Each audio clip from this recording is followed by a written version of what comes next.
প্রিয় শিক্ষার্থীরা আসসালামু আলাইকুম। বিদ্যুৎ একাডেমি ইউটিউব চ্যানেলটি সাবস্ক্রাইব করে রাখো তোমাদের নতুন বছরের গণিত অন্যান্য বিষয়ের সমাধান পাওয়ার জন্য। আজকের ভিডিওতে আমি তোমাদের 2025 সালের যে পরীক্ষাগুলো হবে ওই পরীক্ষার যে কবে হবে এই বিষয় সম্পর্কে আজকের ভিডিও দেখো। উপরে তোমার লেখা আছে কি সামষ্টিক মূল্যায়ন বা পরীক্ষার সময় শুধু 2025 খ্রিস্টাব্দ, অর্থাৎ তোমরা যারা ষষ্ঠ থেকে একদম দশম শ্রেণী পর্যন্ত আছো তোমাদের যেই যেই পরীক্ষাগুলো যেই যেই দিন হবে যেই তারিখে হবে ওই তারিখ এখানে দেয়া আছে। দেখো যে প্রথমে কি লেখা আছে, প্রথম ঘরে লেখা আছে কি পরীক্ষার নাম, দ্বিতীয় ছকে লেখা আছে কি তারিখ, তৃতীয় ছকে দিন সংখ্যা আর ফলাফল প্রকাশের তারিখটা সর্বশেষ ঘরে আছে। এইখানে আমরা দেখতে পাচ্ছি অর্ধবার্ষিক আর কি প্রাক নির্বাচনী পরীক্ষা। এটা শুরু হবে কি 24শে জুন 2025 খ্রিস্টাব্দ মঙ্গলবার থেকে 10শে জুলাই 2025 খ্রিস্টাব্দ বৃহস্পতিবার পর্যন্ত।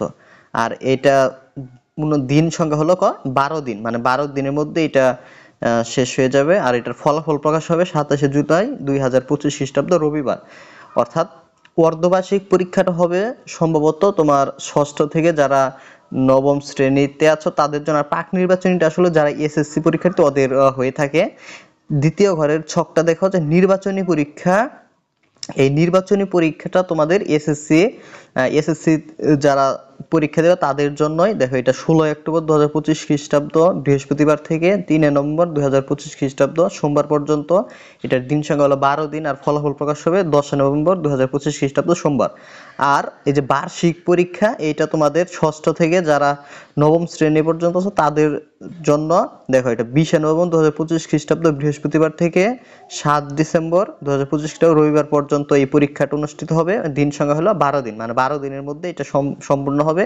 আর ফলাফল প্রকাশ হবে 30শে ডিসেম্বর 2025 খ্রিস্টাব্দ মঙ্গলবার। এইখানে কিছু নির্দেশনা দেওয়া আছে নিচে দেখো, দেওয়া আছে যে শিক্ষাবর্ষ হবে 1 জানুয়ারি থেকে 31শে ডিসেম্বর 2025 খ্রিস্টাব্দ পর্যন্ত। সরকার ঘোষিত নির্দেশনার আলোকে পাঠ্যপুস্তক বিতরণ করতে হবে।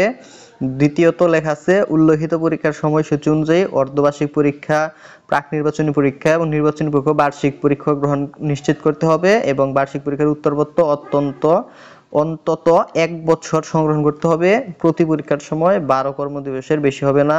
3 নাম্বার অপশনটা লেখা আছে স্ব বিদ্যালয় পরীক্ষার প্রশ্নপত্র নিজেরাই প্রণয়ন করবেন। কোনো অবস্থাতেই অন্য কোনো উৎস থেকে সংগৃহীত প্রশ্নপত্র পরীক্ষা নেওয়া যাবে না।